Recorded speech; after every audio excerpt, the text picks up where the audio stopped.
الله سبحانه وتعالى يعظم أن يفضي الرجل إلى امرأته والمرأة إلى زوجها. وما معنى أن يفضي الرجل إلى امرأته والمرأة إلى زوجها؟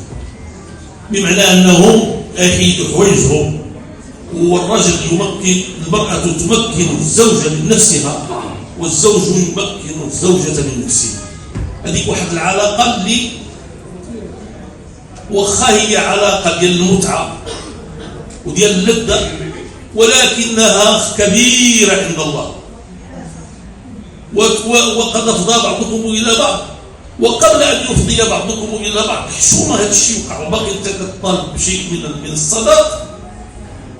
وقبل ذلك قد أخذنا منكم ميثاقا غليظا. والأنبياء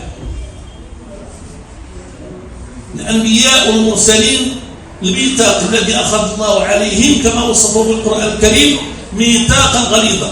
قارن بين الميثاق الغليظ الذي أخذه الله سبحانه وتعالى على الأنبياء، وهم أكثر الناس وأعظم الناس مسؤولية عند الله، فهم كلام زيادة.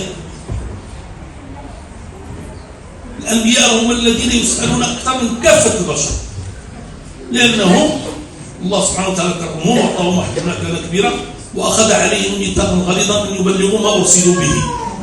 ونفس المستوى، نفس الكلمة اللي استعمل الله في الأخذ ديال الميثاق على الأنبياء استعمله في أخذ الميثاق من الرجال على الرجال من النساء.